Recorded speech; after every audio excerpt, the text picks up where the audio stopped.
तो 3 मिनट में 5 ऐसे रीजंस जिनकी वजह से मुझे लगता है कि रॉकिंग स्टार यश की केजीएफ 10 टाइम्स बेटर है रेबल स्टार प्रभास की सलार द सीज़फायर से। सबसे पहले दोनों मूवीज के विलेंस की बात की जाए तो केजीएफ से एक तरफ पार्ट 1 से हमारे पास है गरुड़ा और पार्ट 2 से अधीरा।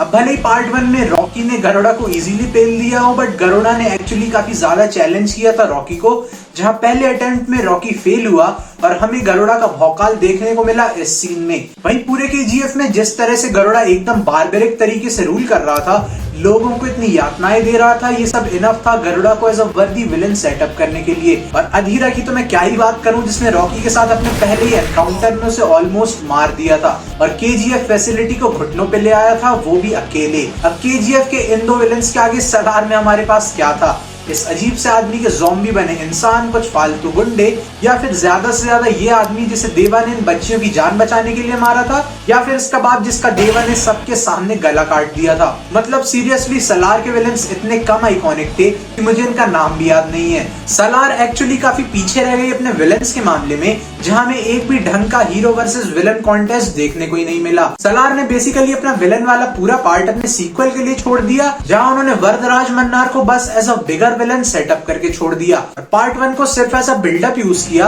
बिना किसी पे ऑफ के। वहीं केजीएफ में हमें एक के बाद एक सेटअप और पे ऑफ देखने को मिले, बट सालार काफी बुरी तरह से फेल हुई हमें इतने सारे सेटअप के बाद एक पे ऑफ देने में। बेसिकली सलार में विलन्स की कमी नहीं थी, बस प्रशांत नील इनका भौकाल दिखाने और इन्हें एक स्ट्रॉन्ग विलन सेटअप करने में फेल हो गए, जिसका एक रीजन ये भी था कि मूवी का हीरो हद से ज्यादा ओवरपावर्ड था। मानो या न मानो, मूवी में देवा का character literally attack on Titan universe में वन पंच मैन का साइतामा लग रहा था, जो कि किसी को भी मार सकता है, किसी को भी काट सकता है, किसी को भी उड़ा सकता है और कोई उसका घंटा कुछ नहीं उखाड़ सकता। देवा ने खानसार में घुस के उनके कितने आदमियों को मार डाला, इवन खानसार की भरी सभा के बीच उनके एक बड़े लीडर का गला काट दिया, and what they did just chose to walk away. वहीं केजीएफ के केस में रॉकी दोनों मूवीज मिलाकर 4-5 बार विलन से तो हारा ही है, जिसमें से एक बार तो साइड विलन ने उसे फोन पे धमकाया था। बट ओवरपावर्ड हीरो और काफी वीक विलन होने का मेन रीजन क्या है? ऑफ कोर्स मूवी की राइटिंग।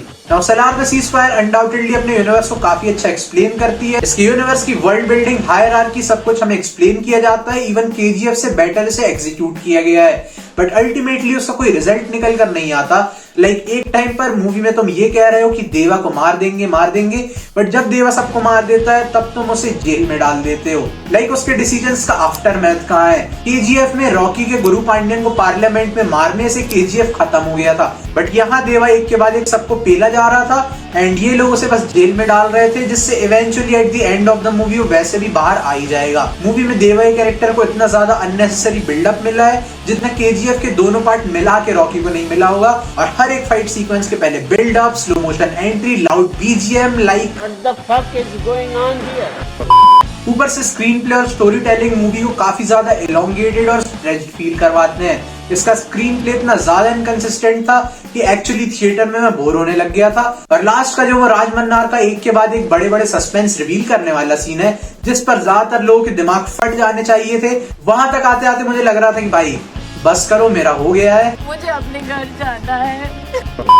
ऊपर से हिंदी डबिंग, भाई साहब कानों से खून आ जाए, कहीं कहीं ऐसा एक्सेंट और ऐसे डायलॉग्स थे मजाक सेट के। सबसे पहले अपनी फीमेल लीड श्रुति हसन और उनका English as well as Hindi का एक्सेंट, फिर जो लोग हैदराबाद में रहते हुए हरियाणवी बोल रहे थे वो अलग। इवन स्टोरी टेलिंग की पर्सपेक्टिव से जब भी श्रुति हसन की कैरेक्टर स्क्रीन पर आ रही थी, मूवी का अच्छा खासा फ्लो टूट जा रहा था, स्पेशली सेकेंड हाफ में, जहाँ केजीएफ में फीमेल लीड को अननेसेसरी स्क्रीन टाइम नहीं दिया गया था, यहाँ पर वही गड़बड़ी थी। And at last cringe moments. एक बार केजीएफ 1 और 2 को याद करो, बताओ कि कितने क्रिंज मोमेंट्स तुम्हें याद आ रहे हैं? ज्यादा से ज्यादा 2 या 3, वो भी कुछ ऐसे बड़े फलक का दस्तूर। बट यार सलार में मोमेंट्स भरे पड़े थे। इवन जहाँ केजीएफ में इन मोमेंट्स को कॉमेडिक रिलीफ या वाव मोमेंट्स के लिए यूज किया गया है, वहीं सलार में cringe moments literally out of nowhere beach fight sequence में आ जाते हैं। ना ओवरऑल सलार मेरे लिए एक बिलो एवरेज मूवी रहेगी। प्रभास काफी टाइम बाद अपने प्राइम में दिखे और मोस्टली उन्होंने ही मूवी को कैरी किया है, बस उन्हें डायलॉग्स नहीं दिए गए हैं। तो तुम भी अपने थॉट्स सलार के बारे में नीचे कमेंट करके हमारे साथ शेयर करो। प्लस इंडियन नेट्स को इंस्टाग्राम और ट्विटर पर फॉलो भी कर लेना। प्लस अगर वीडियो पसंद आई हो तो इसे लाइक कर देना, चैनल पर नए आए सब्सक्राइब कर देना और अपने दोस्तों से भी वीडियो शेयर कर देना। I will see you all very soon, till then keep watching Indian nets.